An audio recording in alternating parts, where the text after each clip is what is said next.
Assalamualaikum warahmatullahi wabarakatuh.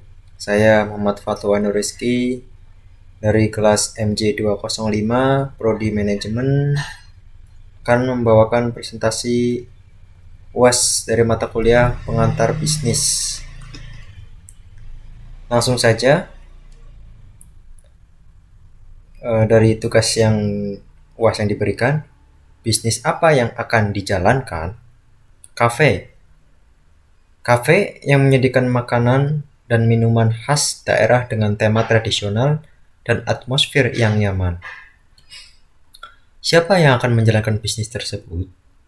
Bisnis ini akan dijalankan oleh seorang pengusaha muda yang memiliki minat dan pengetahuan makanan dan minuman khas daerah serta memiliki keahlian dalam manajemen dan pemasaran. Kapan bisnis tersebut akan dijalankan? Rencana untuk membuka kafe ini adalah dalam 3 bulan ke depan.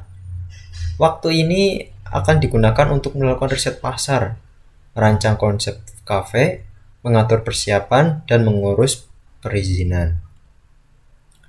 Dan di mana bisnis tersebut akan dijalankan? Kafe ini akan berlokasi di pusat kota atau daerah dengan potensi pasar yang besar, aksesibilitas yang baik, dan potensi pertumbuhan bisnis yang menjanjikan. Mengapa bisnis tersebut dipilih dan bagaimana pengelolaan bisnis tersebut agar dapat berjalan dan menghasilkan sesuai dengan apa yang direncanakan? Mengapa bisnis tersebut dipilih? Pemilihan bisnis kafe dengan makanan dan minuman khas daerah didasarkan pada beberapa pertimbangan seperti A.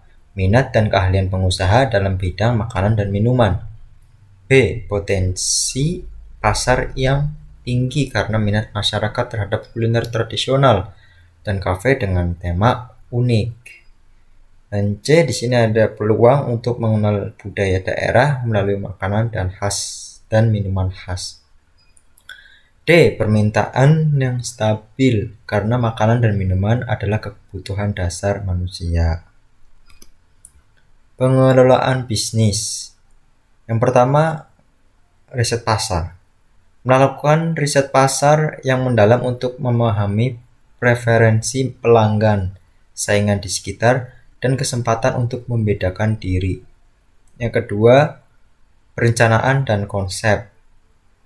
Membuat rencana bisnis yang jelas dan membangun konsep kafe yang menarik dan konsisten. Yang ketiga, persiapan dan sumber daya. Memastikan tersedianya modal yang cukup, sumber daya manusia yang terampil, dan peralatan serta bahan baku yang berkualitas. Yang keempat, pemasaran. Melakukan pemasaran yang efektif dengan strategi seperti media sosial, kolaborasi dengan influencer, dan promosi khusus untuk menarik pelanggan baru. Yang kelima, pengelolaan bisnisnya ada kualitas produk dan pelayanan. Menjaga kualitas makanan dan minuman khas daerah, serta menyediakan pelayanan yang ramah dan berkualitas untuk mempertahankan pelanggan. Yang keenam, manajemen keuangan. Mengelola keuangan dengan baik, menghitung biaya operasional, dan memantau pendapatan serta pengeluaran untuk mengoptimalkan keuntungan. Yang ketujuh, ada evaluasi dan perbaikan. Melakukan evaluasi rutin terhadap kinerja bisnis, mendengarkan umpan balik pelanggan, dan melakukan perbaikan sesuai kebutuhan. Yang kedelapan, inovasi. Terus berinovasi dalam menu, layanan, dan promosi untuk tetap menarik minat pelanggan dan menjaga daya saing. Dengan melakukan pengelolaan yang baik dan konsisten, kafe tersebut dapat berjalan dengan lancar dan menghasilkan sesuai dengan yang direncanakan, serta mencapai keberhasilan dalam jangka panjang. Terima kasih dari saya, Muhammad Fatwa Nur Rizky. Wassalamualaikum warahmatullahi wabarakatuh.